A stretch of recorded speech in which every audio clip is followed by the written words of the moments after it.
Bonjour daholo antsika rehetra ny tokantrano any sy amin'ny toerana rehetra izay ianotsika ny fampianarana dia manonona trany ny fiadanan'ny tompo sy ny fahasoavany ho amintsika sy ny ankohonantsika. Anohy lesona indray tsika amin'ity anio ity ny zavatra andresantsika zany dia izao hoe nijerisika zany ny resaka hoe tempoly mikasika ny hoe ahoana moa firafitry ny tempoly tany amin'ny testameta taloha, mikasika ilay hoe ancien temple zany na ilay tempoly taloha, sy mikasika ihany koa ny rafitra an'ilay hoe tempoly vaovao. Ka io indrindra ny idirantsika amin'ity anio ity zany jerisika miresaka ilay hoe tempoly vaovao satria mifampitahy zany, mise en parallèle zany ilay tempoly taloha sy ilay tempoly vaovao. Ka izay no resantsika amin'ity anio ity dia apetratsika eo am-pelantanan'ny tompo zany ambavaka mba ahafahana mitondra ny tenin'Andriamanitra tsy amin'ny fahalalana na fahendrena fa amin'ny alalan'ny fanahin'ny tompo irery ihany. Hivavaka ary isika. Tompo iray masina sy tsara indrindra izay any an-danitro, mankalaza anao izay midery anao ary manome voninahitra anao, eny mananitra avy ny anaranao izay rehetra amin'izao koa mandrakizay. Masina, masina, ilay tompo Andriamanitra ny hery rehetra, eniky ny voninahitra ao iray ny tany aman-danitra, ankalazaina ilay mipetraka eo ambony seza fiandrianana, ankalazaina ny zanak'ondry. Mena voninahitra ny enao raha io hatramin'izao koa mandrakizay, mena voninahitra ny enao Kristy io. Misaotra rehefa mbola nomenao izao tombonandro izao izay mbola ahafahanay manosy mianatra ny teninao dia ny fianarana ny boky ny Apokalipsy. Izay boky mila fantarinay mandra-piavinao ny amin'ny lanitra Kristy. Satria hoy ny teninao manambara manao hoe sambatra izay mamaky sy miaino ny bokin'ity faminaniana ity ka mitanina izay voasoratra ao anatiny fa atombotra ny andro. Eny nomenao zany tompo ampahafantaranao ny vahoakanao mba tsy ho tampoka ho anay ny fiavianao fa mba ho fantatray ary ho takatray ny afatra tianao ambara aminay ny amin'ity boky ity. Koa mangataka izay raha io manamasinana iray ny amin'ny teninao, ny teninao ny fahamarinana koa ka ny fanainao hiasa amin'ny fahafianona ampahafantaranao anay ny sitraponao. Izay eto nefa Andriamanitra dia mpanompo tsy mahasoa ary tsy matoky eo anatrenao.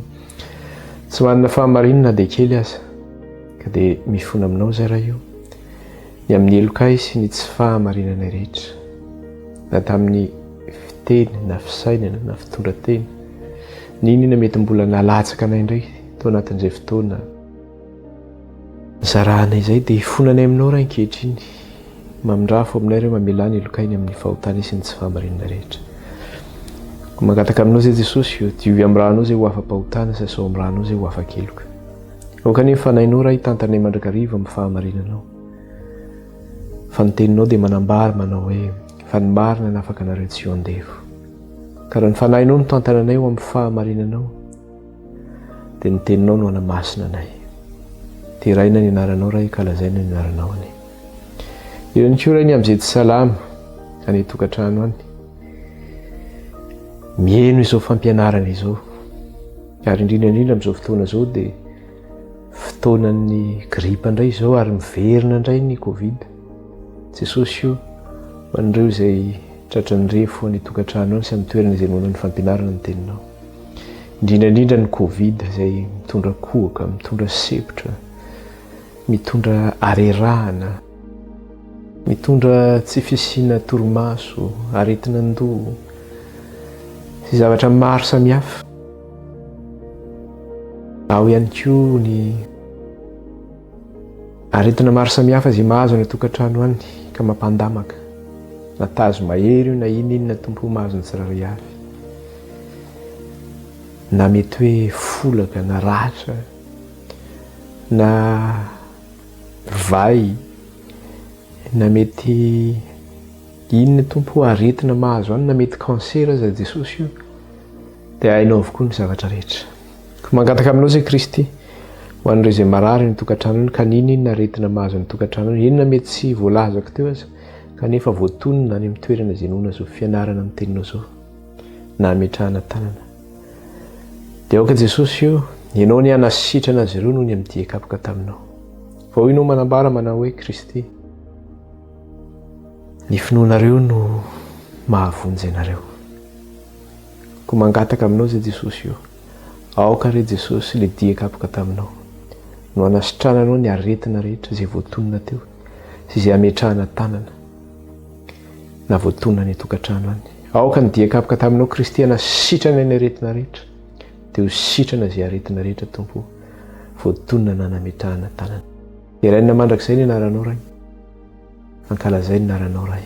Mety izy ray fa ninivavaka ninao any an-danitra any.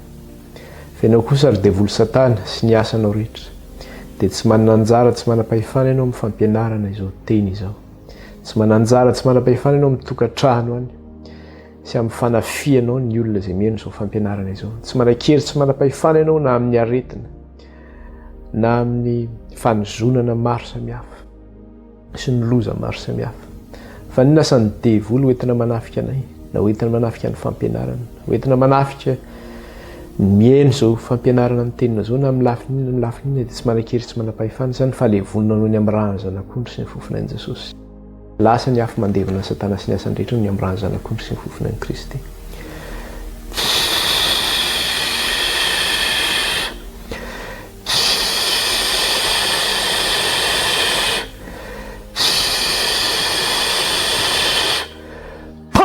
Ravy Satana ny amin'ny rano zanak'ondry sy ny fofinain'i Jesosy tsy manan-kery tsy manam-pahefana aminay nay tokantrano any, tsy manan-kery tsy manam-pahefana amin'ny fampianarana ny teninao Andriamanitra, tsy manan-kery tsy manam-pahefana na amin'ny lafininona na amin'ny lafininona na amin'ny aretina zany na amin'ny fanozonana zany na amin'ny loza zany.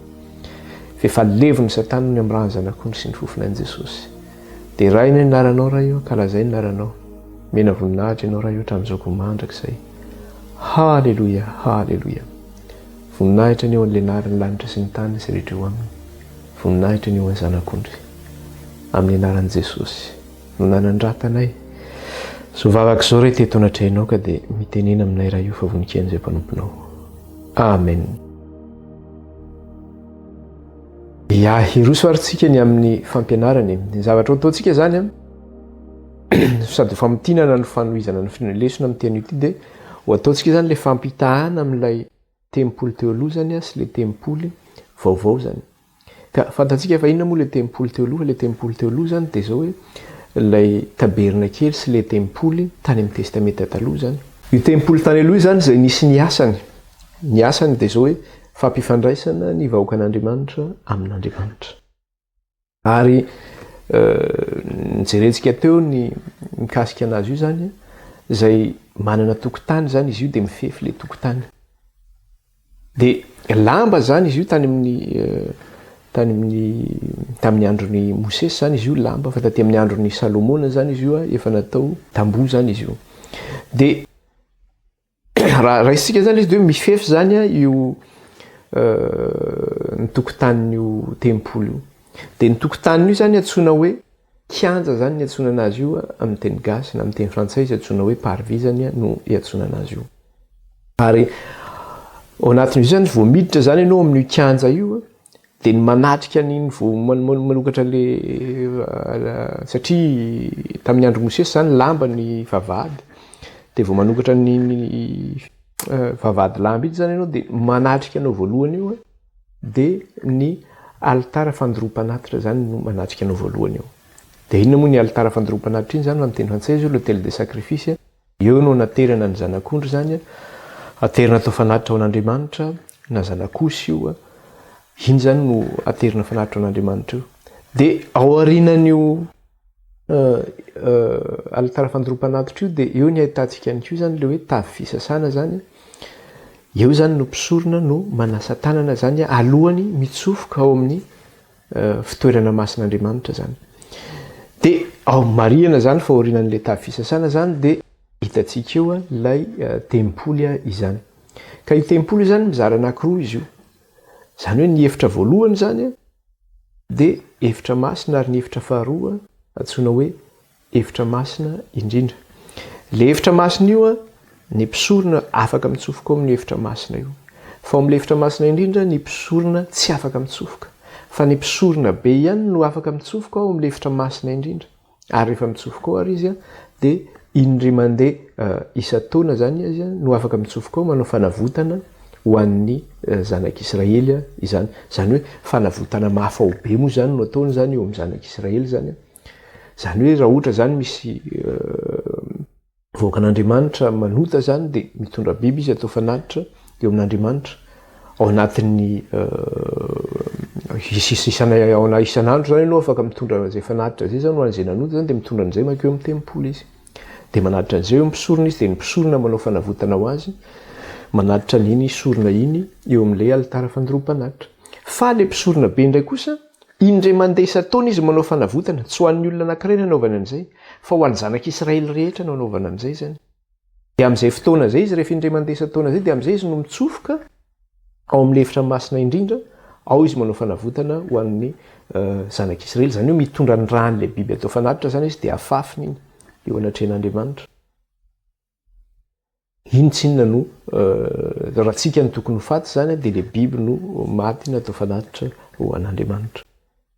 Inona zavatra hitantsika eo amin'ilay efitra masina zany le efitra voalohany hitantsika eo amin'ilay efitra masina dia zao hoe hitantsika tao le hoe alitara misy ny mofo aseo na hoe pain de proposition zany dia manatrika dia io latabatra misy ny mofo aseo io zany azafady latabatra misy mofo aseo misy mofo 12 io zany dia isan'ny zanak'Israely 12 ka izy io zany soloana maraitsariva eo anatrehan'Andriamanitra zany izy io ateriny isana soloana maraitsariva eo anatrehan'Andriamanitra izy io dia ny manatrika anazy io hitantsika eo ilay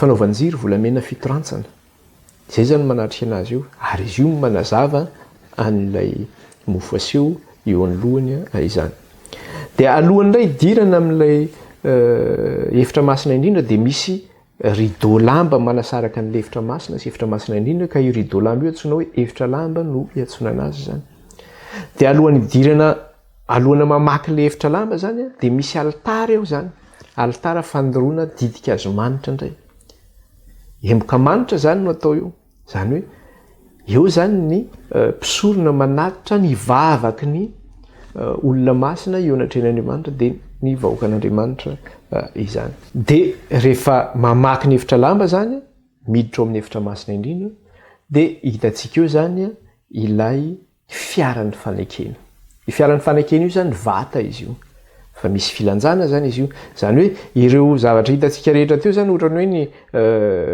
ny alitara fandoroam-panatitra ny alitara didikazo manitra ny latabatry ny mofo aseo ny fiaran'ny fanekena dia misy filanjana daholo zany izy io ilay fiaran'ny fanekena io zany vata izy io fa misy filanjana zany izy io ary io fiaran'ny fanekena io zany misy sariny izy io dia ny sariny izy io ilay antsoina hoe rakotry ny fanaovam-panavotana amin'ny teny frantsay izy hoe propitiatoire no iantsony anazy zany dia ambony rakotry ny fanaovam-panavotana io misy andreny anankiroa zany miankohaka mifanatrika zany izy andray amin'ny ankavanana andray amin'ny ankavia ary le fanatrehan'Andriamanitra zany eo afovoan'io rakotry ny fanaovam-panavotana io anelanelan'ilay anjely eo le antsoina hoe amin'ny jiosy hoe sekina zany eo le fanatrehan'Andriamanitra amin'ny andro raona sy ny andro afo mipetraka eo anivon'ny zanak'Israely izany inona ny zavatra hitantsika tao anatin'le vata hitantsika tao anatin'le vata dia hita tao ny didy folo n'Andriamanitra vato fisaka misy ny didy folo zany le nalain'ny Moïse teny an-tendrombohitra dia tao anatin'ny fiaran'ny fanekena no mipetraka zany ny vato fisaka nisy ny didy folo iny hita tao ihany koa ao misy hoe teny aronan'ny tsimoka ao ihany koa ny porofon'le hoe le mana zany latsaka avy any an-danitra natao tao anaty inona filazana azy vazo volamena zany no nasinany mana zany ho fampatsiarovana ny zanak'Israely ny fiain'Andriamanitra sy ny tantanany azy tany anefitra hoe izy no niazy nandritra ny 70 taona izany izay zany zavatra hitantsika teo amin'le efitra masina teo amin'le taberna kely zany na le tempoly tany amin'ny testameta taloha marihana fa io fitoerana masina io zany dia zao ny biby atao aterinao zany dia zao tsy azo ampidirana biby maloto zany toerana io amin'ny mahatoerana masina zay ary efa hitantsika tany amin'ny nianatra ny tomboka asetsika hoe inona moa ny antony eo mahatonga hoe tsy azo ampidirana biby maloto satria zany biby zany araka le anarana hoe biby maloto satria misy ny atao hoe biby madio zany eo amin'ny soratra masina misy ny atao hoe biby maloto ka biby madio no aterina atao fanatitra ao an'Andriamanitra zany efa hitantsika mikasika zavatra io jerentsika kely moa zay orina io zany fa biby madio zany no aterina atao fanatitra io fa tsy tsisy biby maloto aterina ohatra zany hoe alika zany tsy azo entina any na kisoa zany tsy azo entina any na soavaly tsy azonao entina any tsy azo entinao any zany zay zavatra zany tsy hoe ty biby ty mba tiako aterin'Andriamanitra tsy azonao manatitra bery ianao tsy azonao atao zany anatitra tsy haiko hoe misy karazany biby fantatsika zany hoe otsika mety hoe bitro ohatra zany dia anatitra bitro tsy azo atao fanatitra zany biby zany na dokotra na gana na gisa tsy azo atao zany zay fa ny biby atao fanatitra zany dia raha ohatra izy ka biby manatonga tongotra efatra zany tahaka ny hoe ondry, osy, omby reny zany no atao fanatitra raha vorona indray izy dia voromailala voromailala moa zany ny tena hita voasoratra ato hoe foentina atao fanatitra fa ny zavatra marihana eto zany dia zao hoe biby madio no entina atao fanatitra raisika kely aty amin'ny Levitikos aty izy miresaka kely any fotsiny Levitikos toko voalohany andininy voalohany sy ny faharoa Levitikos toko voalohany andininy voalohany sy ny faharoa dia ahoana izy izy ary Jehovah niantso Mosesy ka niteny taminy tao amin'ny tranon'ilay fionana ino io tranon'ilay fionana io ilay efitra masina io zany fitoerana masin'Andriamanitra io le taberna kely ary Jehovah niantso Mosesy ka niteny taminy tao amin'ny tranon'ilay fionana hoe mitenena amin'ny zanak'Israely hoe raha misy aminareo manatitra biby fiompy ho fanatitra ho an'i Jehovah dia omby na ondry na osy no aterinao ho fanatitra ao raha misy aminareo manatitra biby fiompy ho fanatitra ho an'i Jehovah inona zany biby fiompy atao fanatitra omby na ondry na osy no aterinao ho fanatitra reo izy dia jereka koa amin'ny andininy fahatelo raha omby no aterina dia ho fanatitra dorana dia laha tsy misy kilema no aterina eo anolohan'ny varavaran'ny tranon'ilay fionana no anaterany azy mba hakasitrahana eo anatren'Andriamanitra izy zany hoe raha manatitra le biby ihany koa zany ianao satria hoe omby na ondry na osy dia zao biby tsy misy kilema ihany koa no aterinao hoe biby mandringa zany no aterinao na hoe jamba na hoe tapatanana na hoe njola le biby non tsisy kilema zany iny tsisy aretina iny tsy hoe biby marary no entinao atao fanatitra na hoe mangana tena hoe tsisy kilema zany iny dia andininy fadimy ihany koa mbola teneniny koa ahoana koa izy andininy fadimy eo dia hamono ny zanak'omby eo anatrehan'i Jehovah izy ary ireo mpisorona zanak'i Arona dia hanatitra ny rà ka hanompy azy manodidina ny lafin'ny alitara eo anolohan'ny varavaran'ny tranon'ilay fionana ozy izy hamono ny zanak'omby eo anatrehan'i Jehovah izy ary ireo mpisorona zanak'i Arona dia hanatitra ny rà ka hanompy azy manodidina amin'ny lafin'ny alitara ozy izy andininy fahafolany koa dia ahoana izy izy ary raha ondry na osy no aterina dia fanatitra dorana dia laha tsy misy kilema koa no aterina miverina foana le izy tsy misy kilema zany hoe raha biby manana tongotra efatra zany dia zay omby na ondry na osy zay no aterina raha vorona indray ary dia ohatrany ahoana indray ny vorona aterina toko voalohany andininy efatra ambin'ny folo dia zao no teneny ato ary raha vorona no aterina ho an'i Jehovah dia ho fanatitra dorana dia domoina na boromailala na zana-boromailala no ateriny ho fanatiny domoina na zana-boromailala ozy izy no ateriny ho fanatiny zany hoe reny colombe reny zany reny voromailala reny zany reny no aterina atao fanatitra raha vorona no aterina izany dia iny moa efa nirasantsika kely tamin'ny farany teo hoe ny mpisorona ihany koa zany rehefa mitsofoka ao amin'ny tranon'ilay fionana io zany hoe izy zany vao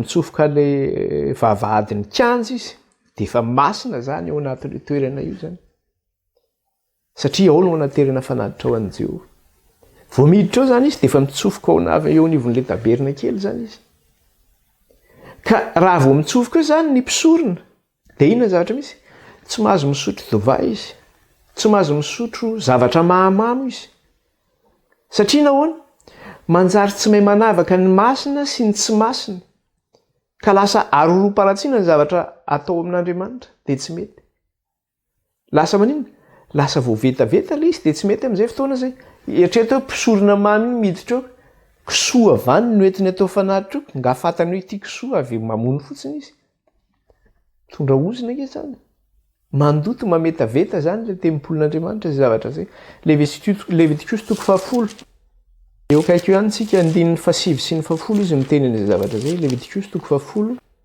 dia ny andininy fasivy sy ny fahafolo Levitikos 7:15 sy 10. Aza misotro divay natoka ianao na ny zanakao raha miditra ao amin'ny tranon'ilay fionana mba tsy ho faty ianareo ho lalàna mandrakizay amin'ny taranankareo hatramin'ny faramandimby izany.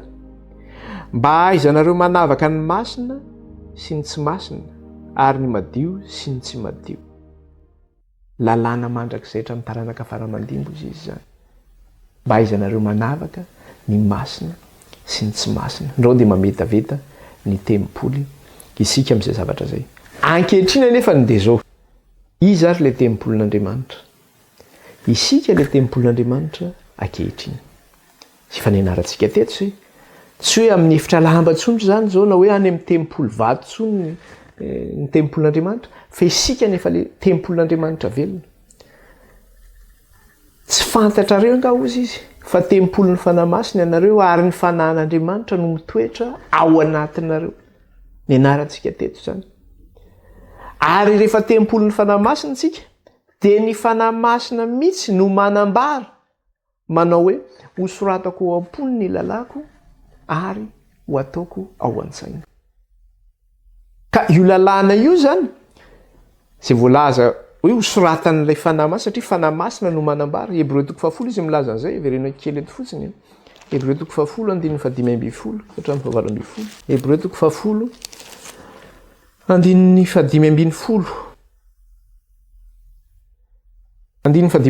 ka hatramin'ny 19. 15 ka hatramin'ny 19. Ary ny fanahy masina koa manambara izany amintsika fa rehefa voalazana hoe izao ny fanekena ataoko aminy rehefa afaka izany andro zany hoy Jehova ataoko ao am-pony ny lalàko sady ho soratako ao an-tsaina. Zany hoe rehefa tonga zany io fotoana io dia ho soratan'Andriamanitra ho ao am-pontsika ny lalàn'Andriamanitra ary ho ataony ao an-tsaintsika. Izany hoe le zavatra rehetra hitatsika zany teo amin'le tabernakely tany aloha na le tempoly tany aloha dia hitatsika ihany koa zany io, zany hoe transposé zany io zavatra io amin'le tempoly vaovao. Fa tsy hoe ny foanana le tempoly tany aloha dia tsisy tsony e, baralany dia sy manao ahoana zany tsika izao zany tsisy tempoly tsony. Ahoana zany le fifandraisantsika amin'Andriamanitra satria ny tempoly zay ny asan'ny tempoly, fifandraisan'ny vahoaka an'Andriamanitra amin'Andriamanitra, mametraka an'Andriamanitra eo anivon'ny zanak'Israely. Zay ny asan'ny tempoly. Ka rehefa miala zany io tempoly tany aloha io dia Andriamanitra zany miala miaraka amin'izay. Dia ny fifandraisana amin'Andriamanitra zany miala miaraka amin'izay. Ka raha miala ary zay zany dia tsisy tempoly dia ahoana zany fomba ifandraisantsika amin'Andriamanitra? Le tempoly nefa nahoana? Efa isika indray le tempolin'Andriamanitra velona. Ka ahoana izy Andriamanitra? Olika izy ary zao Andriamanitra zany hoe hitoetra amintsika zany Andriamanitra. Dia hoe ho soratany ao am-pony ny lalàny ary ho ataony ao an-tsaintsika zany. Zany hoe velona ao anatintsika Andriamanitra zany. Jesosy Kristy nge ka nyteny ho avy ny andro Jesosy Kristy. Ho avy any aminareo zay ozy izy. Rehefa aniraka ny mpananatra ozy Jesosy. Rehefa niteny Jesosy hoe aniraka ny mpananatra izy. Dia ozy Jesosy manao hoe ary ny ray hitoetra ao aminareo, izaho ihany koa hitoetra ao aminareo izy. Amin'ny alalan'le fanahy masina zany. Amin'ny alalan'le fanahy masina ny hitoeran'Andriamanitra sy Jesosy Kristy ao anatsika. Ka raha tsy ao anatsika raha le lalàn'Andriamanitra, ahoana no ahafahantsika ifandray amin'Andriamanitra ary ahoana ny ahafahan'Andriamanitra mitoetra ao anatintsika? Dia inona ny zavatra hitatsika tao anatin'le tempoly tany aloha? Hita tao le lalàn'Andriamanitra tao amin'ny tempoly tany aloha. Donc lalàn'Andriamanitra io zany tokony ho hita ao anatintsika. Eo re mpandrava lalàna rehetra reo milaza manao hoe foana lalàna tsisy didy folo tsony. Hita tao amin'ny testamenta taloha zany, tao amin'ny fitoerana masina, raha ianao ny fitoeran'Andriamanitra tokony ho hita ao anatinao koa zany io lalàn'Andriamanitra io. Ary zay zavatra mametra ny tempoly tany aloha dia tokony ho hita eo koa voarafitra zany amintsika amin'ny maha-tempoly vaovao antsika zany. Dia raha mijery zany tsika, araintsika zany izy transposé tsika zany le tempoly tany aloha amin'le tempoly vaovao dia isika zany. Dia raha raisitsika zany izy dia zao rehefa miditra amin'le dia n'le plan'le tempoly tany aloha ihany nanaovantsika anazy fa raisitsika hoe isika zany io tempoly io. Miditra ny varavarana ianao, miditra ny efitra lamba zany, efa miditra ny tranon'ilay feona zany ianao satria ao no fitoerana masin'Andriamanitra zany. Vao miditra ny vavahady ianao, miditra ny kianja, dia ahoana izy ny soratra masina?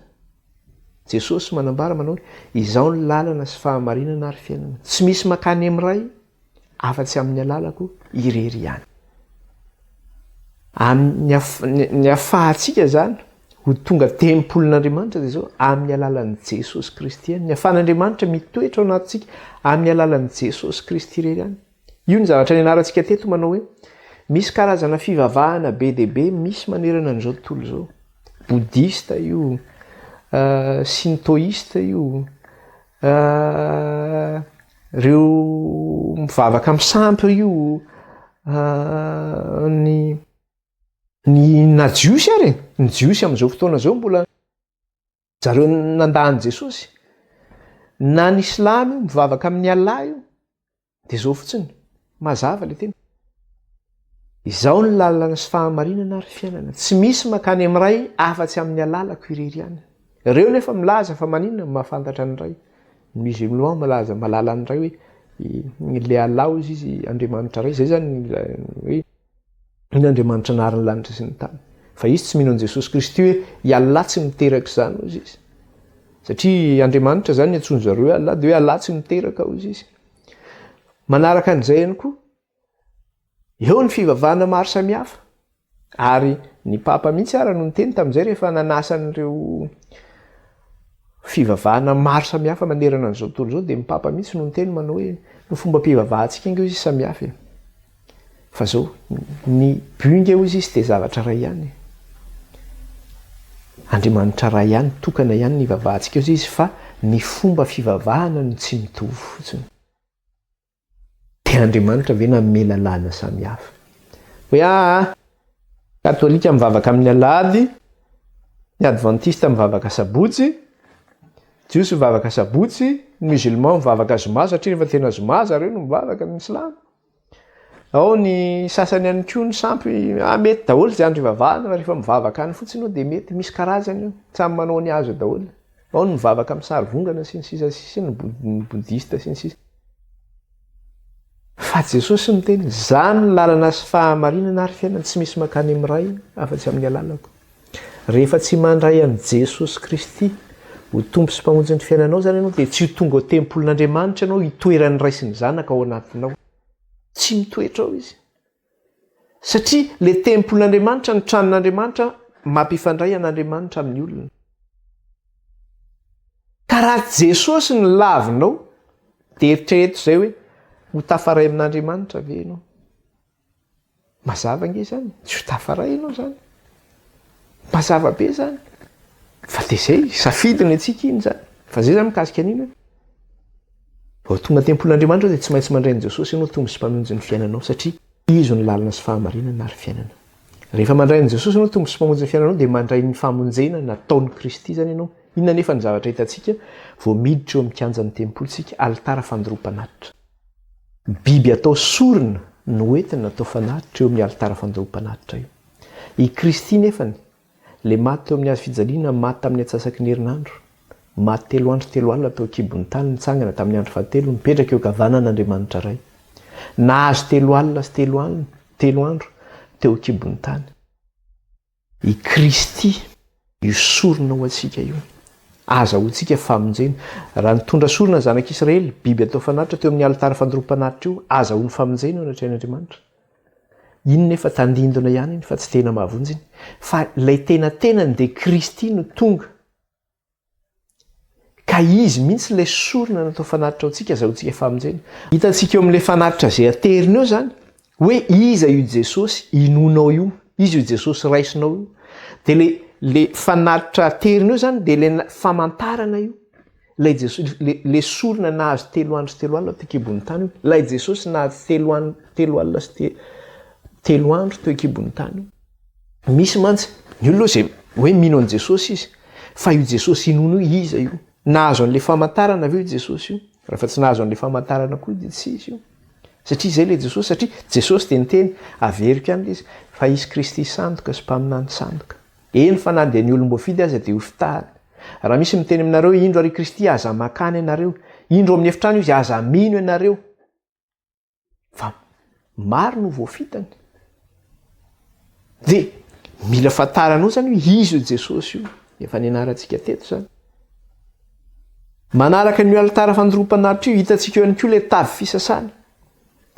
inona ny hevitra indray io tavy fisasana io satria eo no mpisorona no manasa tanana. Ny hevitra n'io tavy fisasana io dia zao hoe tandindon'ilay batisa io. Raha mpisorona zany misasa eo ho atsika zanak'Andriamanitra ihany koa dia zao izay mino sy atao batisa no vonjena, mino ianao fa Jesosy tokoa le tompo sy monjy ny fiainanao, izy le maty tamin'ny atsasaky ny herinandro. Zany hoe misy etapy zany le izy alohan'ny hatongavan'le hoe lalàna mipetraka ao anatinao. Fa tsy hoe tonga dia ary amin'ny farany ianao fa tsy maintsy miditra any amin'ny varavarana ianao zany. Jesosy zany ny fidiranao mandray ny Jesosy ianao, mino an'i Kristy ianao, mino izy fa io le Jesosy nahazo famantarana voalaza ny soratra masina io. Araka le tenin'i Jesosy io nanokatra ny saina izy alalan'ny mpianatra ny soratra masina. Fa Kristy dia tsy maintsy maty araka ny soratra masina, nalevina araka ny soratra masina, nitsangana araka ny soratra masina. Dia hoy izy manao izay mino sy atao batisa no hovonjena fa izay tsy mety mino no elohany. Dia tsy maintsy manino miroso amin'ny batisa zany ianao, mandraina mitafy an'io Kristy io. Fa izay rehetra natao batisa ao amin'ny Kristy dia manino mitafy any Kristy. Dia tsy maintsy mitafy an'i Kristy zany ianao, miroso amin'ilay batisa zany ianao. Dia izy anaovanao batisa io Jesosy le maty tamin'ny atsasaky ny herinandro, nahazo 3 alina sy 3 andro teo an-kibon'ny tany, tsangana tamin'ny andro fahatelo, io no ataonao batisa io. Roso amin'ny batisa ianao. Miditra indray tsika eo amin'ny efitra masina, inona ny zavatra hitantsika eo amin'ny efitra masina io? Marihana fa ny mpisorona no mitsofoka amin'ny efitra masina io, ny olona tsotra zany tsy afaka mitsofoka ao. Itsika nefa inona ny zavatra voalaza? Efa nataon'Andriamanitra ho fanjakam-pisorontsika sy ho firenena masina. Olona nividiany Kristy tamin'ny rany ho an'Andriamanitra. Dia nataon'i Kristy ho fanjakana sy ho mpisorona. Tsika zany lasa mpisorona eo anatrehan'Andriamanitra. Izay mahatonga antsika hoe lasa fitoerana masina koa tsika. Satria ny mpisorona no afaka mitoetra amin'ny fitoerana masina. Inona ny zavatra hitantsika eo amin'ny fitoerana masina io, le efitra voalohany? Hitantsika eo ny latabatry ny mofo aseho, hitantsika eo le misy mofo 12 zany aterina maraina isakariva. Io maneho inona? Maneho ilay tenin'Andriamanitra zany izy io. Iza nefa le tenin'Andriamanitra? Jesosy Kristy le tenin'Andriamanitra. Ny anaran'i Kristy le tenin'Andriamanitra. Ary Kristy le niteny mihitsy, izaho le mofonaina hozy izy nidina avy any an-danitra. Raha ny zanak'Israely nihinana manana nandritra ny 900 taona, i Kristy le tena mofonaina hozy izy. Izay mihinana ny nofo kosa izy tsy honoana intsony. Ka i Kristy zany io mofonaina, raha mianatra n'ity tenin'Andriamanitra ity zany ianao, zay mahatonga izy hoe io tenin'Andriamanitra io zany hita eo anatin'ny tempolo tenin'Andriamanitra io. Amin'ny mahazanak'Andriamanitra anao dia manino? Mila mianatra n'ity tenin'Andriamanitra ity isan'andro ianao. Raha avaozina isan'andro io tenin'Andriamanitra io, maraina sy hariva io, soloina eo anatrehan'Andriamanitra io. Dia ianao koa zany mila manavao, manontany atsika, mba mianatra tenin'Andriamanitra isan'andro ve tsika, manokana fotoana ve tsika ianarantsika tenin'Andriamanitra isan'andro? Fa rehefa tsy mianatra ny tenin'Andriamanitra tsika dia monamonaina io fanahintsika io. Ohatra tsika nofotsika raha misakafo intelo isan'andro. Ny fanahintsika koa zany manino? Mila minina tenin'Andriamanitra. Io no mamelona ny fanahintsika. Io no mampatsiaro antsika ny zavatra rehetra. Rehefa sendra ny fakam-panahintsika, rehefa sendra ny olantsika, dia io no mampahery antsika, io no mananatra antsika, io no manolontsaina antsika. Izay mahatonga hoe eo alohan'ilay latabatry ny mofo aseho no misy an'ilay fanaovan-jery fitorantsana. Io no manazava le tenin'Andriamanitra, io no fanaovan-jery fitorantsana io, maneho an'ilay fanahin'Andriamanitra io. Fanaovan-jery fitorantsana. Le fanaovan-jery io zany maneho le fanahin'Andriamanitra mitoetra eo anivon'ny le tempolan'Andriamanitra. Manazava le tenin'Andriamanitra satria tsika tsy mahafantatra ny hevitry tenin'Andriamanitra io raha tsy ny fanahy no miaso anatsika. Tsisy mahalala ny hevitry io raha tsy ny fanahy no mitari-dalana azy, mampafantatra azy ny zavatra rehetra. Miafina ao anatin'io tenin'Andriamanitra io. Alohan'ny mamaky ny hevitra lambatra dia inona indray no hitantsika eo? Hitantsika eo ilay alitara fandoroam-panatitra, fandoroana didika azo manitra azafady, alitara fandoroana didika azo manitra. Dia eo ny mpisorona no mandoro lemboka manitra, asandrany ho an'Andriamanitra ho vavaky ny olona masina teo amin'ny andron'ny zanak'Israely. Dia itsika ihany koa amin'ny mampisorona antsika dia manao afaka manandratra ny vavantsika direkta amin'Andriamanitra tsika, fa tsy misy mpanelanelana eto tany intsony anelanelana antsika. hoe mila prehitra atsika no anelanelana atsika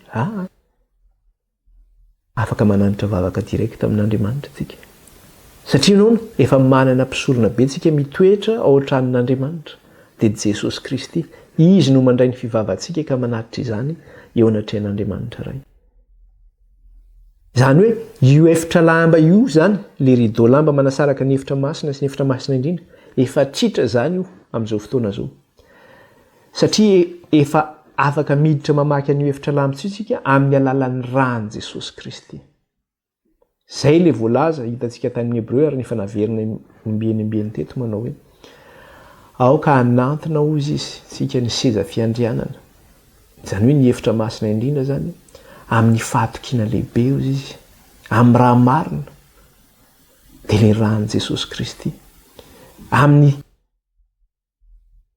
tena voasasa ozy izy izany hoe tsy vatantsika voasasan'ny rano madio izy izy sy amin'ny voasasa amin'ny fahalitoana rehetra izany hoe fa voasasa zany tsika tary amin'ny fidirana tary tafiditra amin'ny efitra masina isika miaraka amin'le rany Kristy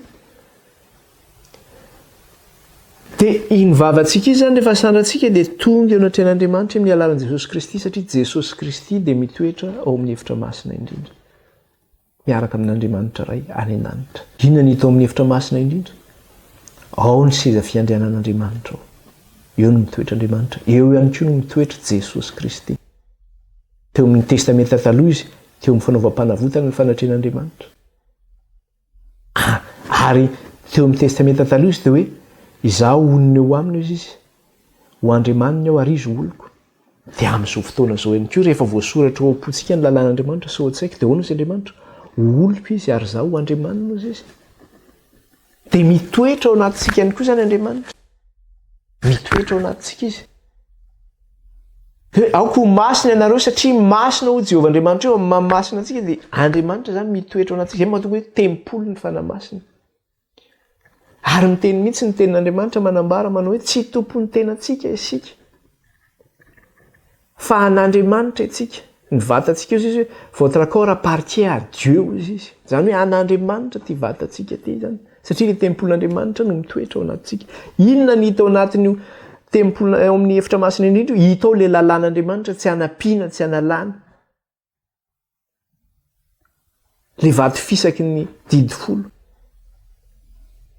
hita ao anatintsika ihany koa zany zay didy folo zay tsy anampiana tsy analana hita ao ny sabata zany zay nompotehina sy noravanana nandritra ny taonjato maro nandritra ny millénaire hita ao le lalàn'Andriamanitra zay zany eo zany le fampitahana ilay tempolo tany aloha sy ilay tempolo vaovao dia ny tenantsika izany inona zavatra hitantsika ihany koa tamin'le tempolo tany aloha ny zavatra hitantsika tany amin'ny tempolo tany aloha dia zao hoe tsy azo ampidirana biby maloto ny fitoerana masina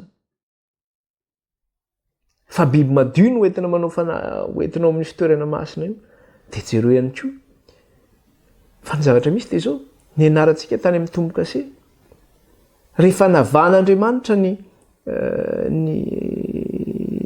vahoakany dia nanahoana navan'Andriamanitra koa na ny sakafo hohaniny dia itsika zany amin'ny mahatempolon'Andriamanitra antsika saka tsy nampidirana biby maloto teo amin'ny tempolo tany aloha dia zao tsy azo ampidirana biby maloto ihany koa zany ty tempolon'Andriamanitra ty vatantsika ty zany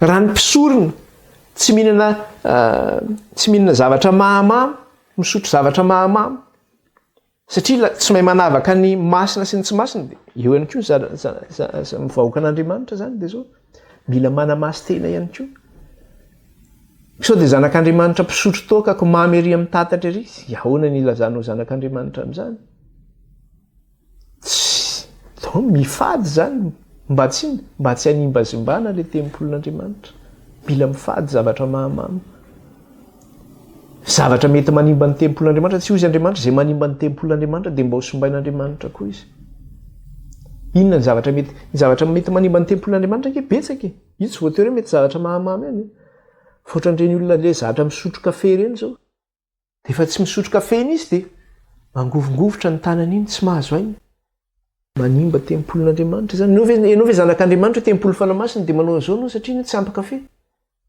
tsy normal ange zany hoe tsy ampy dozy kely ianao zany na hoe mifoka sigara mahavoan'ny kansera angeny sigara da manimba tempolo zany. Tsy mety ho zavatra manimba ny tempolo, zavatra mahadomelona rehetrarehetra io tsy azo atao zany, tsy azo atao zany. De eo zany le izy hoe tempolon'ny fanahy masina zany tsika ary ny fanan'Andriamanitra no mitoetra ao anatintsika. Ka raha ataontsika zany ny paralelisme ihany koa amin'ny tempolon'ny fanahy masina io, de isika zany amin'ilay tombo-kasian'Andriamanitra zay efa hitantsika tany amin'ny toko fahafito. De inona moa no lazana le tombo-kasian'Andriamanitra tany amin'ny toko fahafito? De lazaina ihany koa ny tombo-kasian'Andriamanitra fa iny tombo-kasian'ny fanahy masina ihany koa.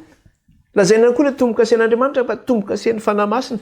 Jerentsika ty amin'ny Efesianina toko 1:13. Vakitsika kely ange izy io. Efesianina toko 1:13. De aono sisy io. Ao amin'ny koa ianareo rehefa renareo ny tenin'ny fahamarinana dia ny filazantsara famonjena anareo.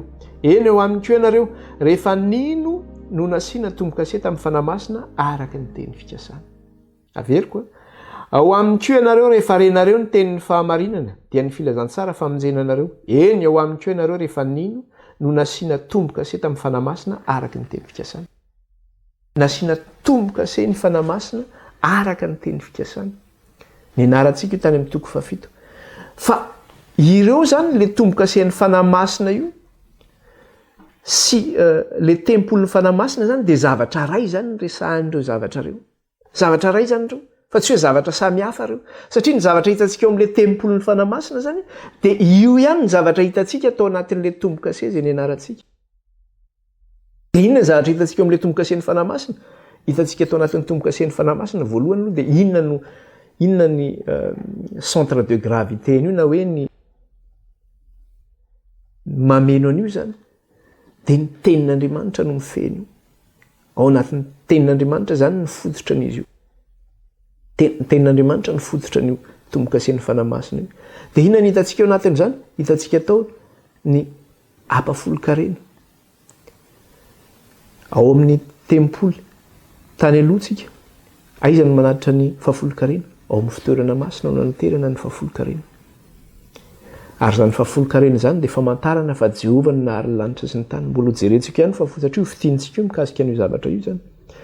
Inona ny hitantsika ihany koa amin'ny tempolon'ny fanahy masina? Hitantsika ao amin'le tombo-kase zafady, ao amin'le tombo-kasen'Andriamanitra. Hitantsika eo amin'le tombo-kasen'Andriamanitra, hitantsika eo ihany koa ny sabata. Tahaka ny hitantsika azy tao amin'ny tempolon'ny fanahy masina. Hitantsika ihany koa ny resaka hoe madio sy ny maloto, ny fanavana ny madio sy ny maloto. Hitantsika ihany koa zay hoe tsy niditra tao amin'ny fitoerana masina zay resaka hoe biby maloto zany. Donc manavaka an'izay hoe madio sy ny maloto zay tsika hitantsika tao amin'ny tombo-kase zay.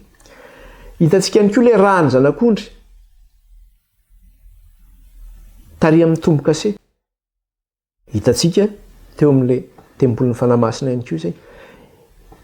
Miresaka ihany koa tsika ny resaka hoe batisa teo amin'ny fitoerana masina. Hitantsika izay amin'ny tombo-kase hoe ny famorana mitondra amin'ny finoana ary ny finoana mitondra amin'inona ho amin'ny batisa. Hitantsika le sorona ny hoentina teo amin'ny tempoly. Le famantarany amin'ny Jesosy Kristy le maty telo andro telo alina. De hitantsika teo amin'ny tombo-kase zay famantarana ihany koa zay telo andro sy telo alina hoe izy Jesosy raisinao. De averiko tsara hoe inona moa zavatra hitantsika tamin'le tombo-kase zany? Fa ny zavatra hitantsika tamin'le tombo-kase de zao hoe ny fototra le tombo-kase de ny tenin'Andriamanitra. De ny ao anatin'izy io de hitantsika hoe inona le tombo-kase io? Amin'le tombo-kasen'ny fanahy masina, ao ny fahafolo-karena, eo ny sabata, eo ny resaka hoe madio sy ny maloto, eo ny rany zanak'ondry, eo ny famorana izay mitondra ho amin'ny finoana, finoana mitondra amin'ny batisa, ary eo ny amin'le Jesosy maty telo andro sy telo alina izany. De ny tempolon'ny fanahy masina zany sy ny tombo-kasen'ny fanahy masina de zavatra ray ihany zany resahan'ireo.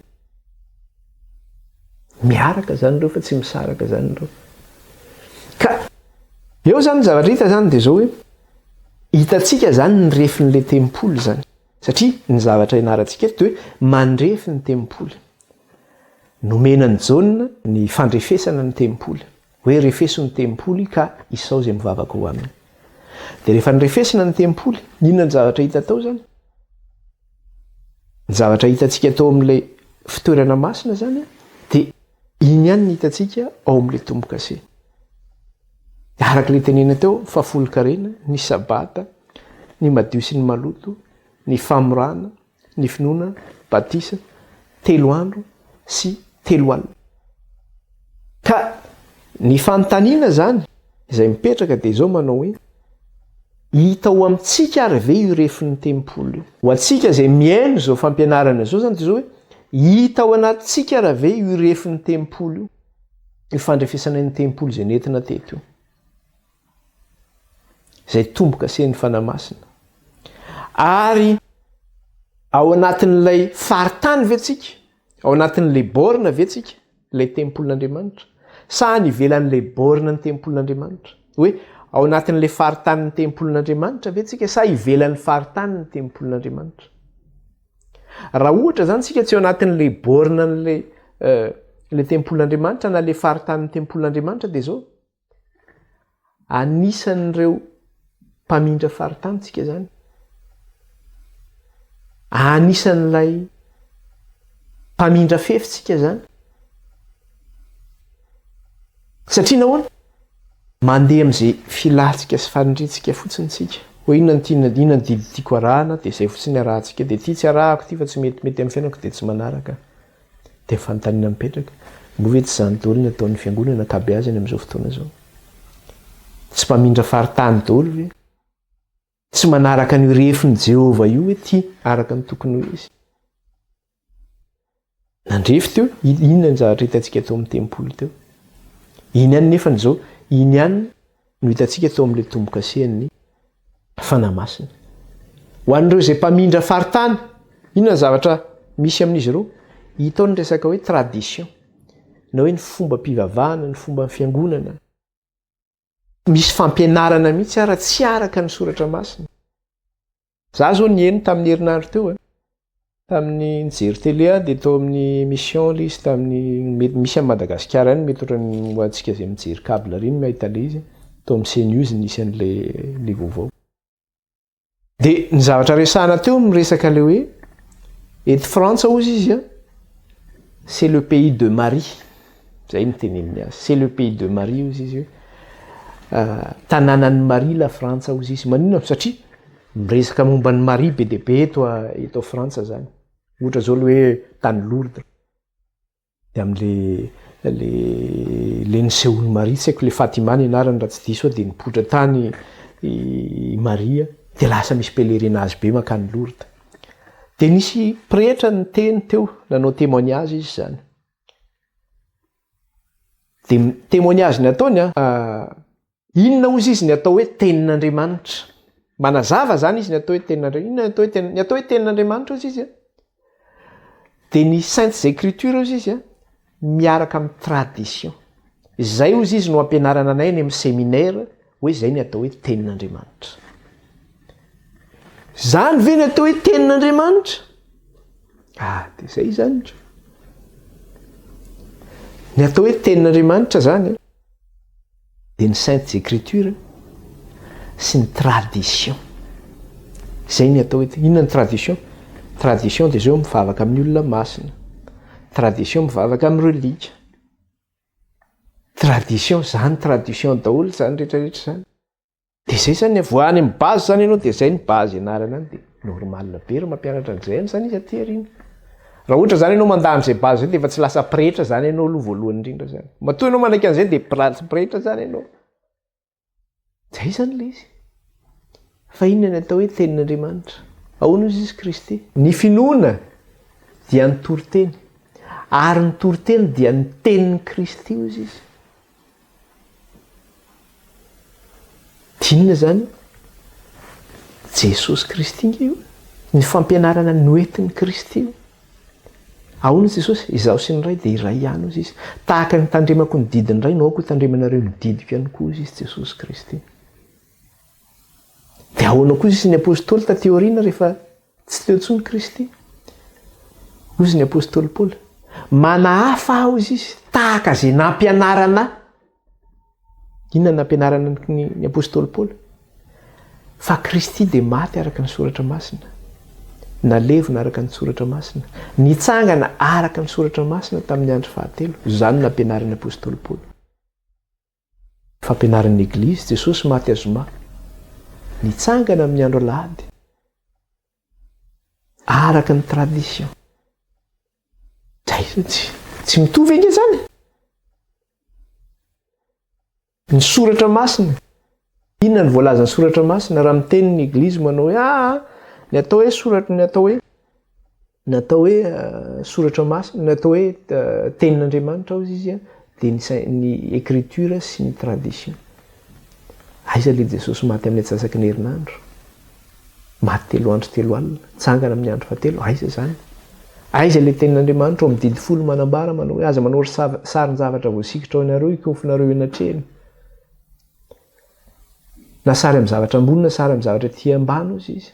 Fa za dia Andriamanitra sary-piaro, mamaly ny heloky ny ray amin'ny zanaka hatramin'ny taranaka afara mandimba izy izy, ary mamindra fo kosa amin'ny zanakarivo izay mandimba manompo ao izy izy. Aiza? Milaza ny Eglizy manao hoe manaraka ny tenin'Andriamanitra izy, nefa ampiny an'le hoe tradition. Misy sarivongana ao am-piangonana sa tsy misy? Misy sarivongana ao am-piangonana. Miakoka amin'ny lagroty misy amin'ny mariny fiangonana zay? Misy zany. Zany hoe katolika koa taloha e. Ka mifambananao an'izany koa taloha. Fa zao le izy, sokafan'Andriamanitra le maso dia nahita. Dia mbola hijanona ihany ve rehefa mahita dia ty ihany mbola toizany. Dia ho antsika izay maheno n'izao fampianarana izao. Anjarantsika ihany no mijuger zany, manao hoe ahoana ry zany, inona no arahana. Tsika ny malala le izy io. Fanontaniana mipetraka dia hoe fa nan'Andriamanitra io ary ve no mitoetra ao anatintsika satria mandrefy le tempolo tsika. Raha fa nan'Andriamanitra io no mitoetra ao anatintsika, io no mametraka le hoe satria araka le teneniny teo manao hoe ny fanahy no manambara hozy izy, manao hoe hosoratako ao am-pony ny lalàko ary ataony ao an-tsaiko. Ka efa nan'Andriamanitra mametraka le lalàny ao anatiny io ve ny ao aminao? Sa lalàna hafa ny ao anatinao, fa na hafa zany ny ao anatinao rehefa mametraka lalàna hafa ao izy.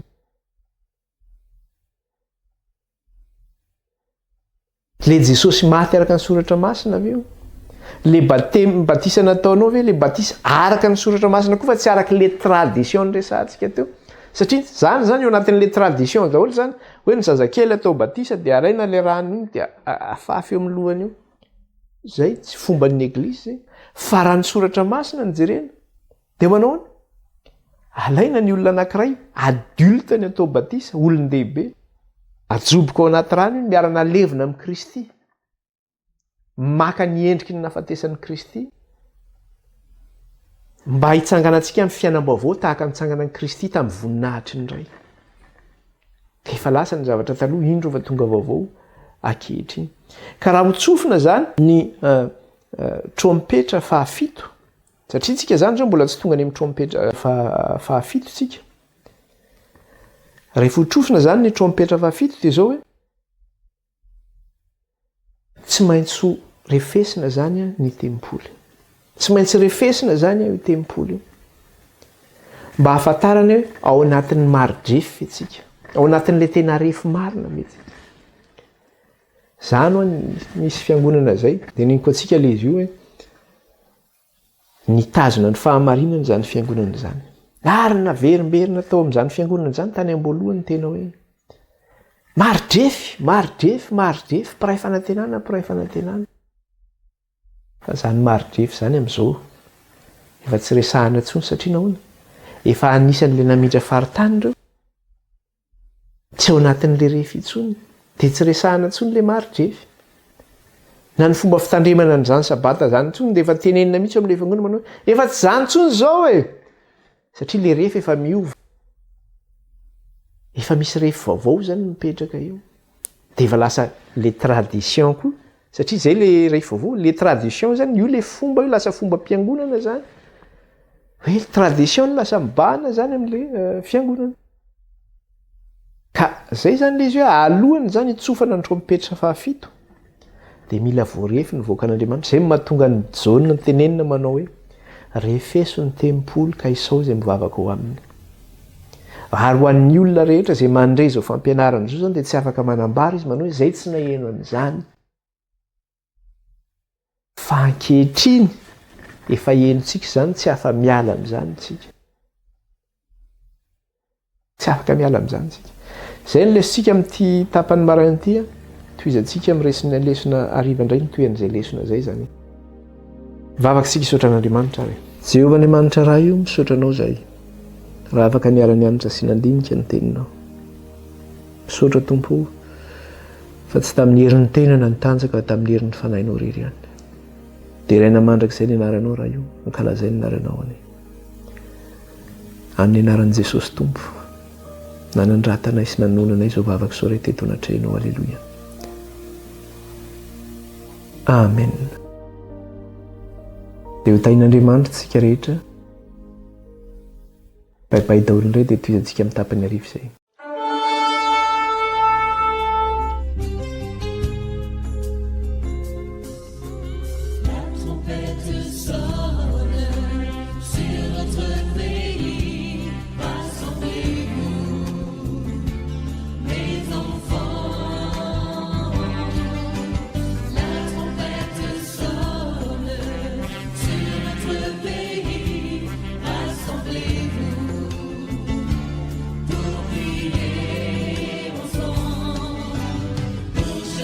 my father.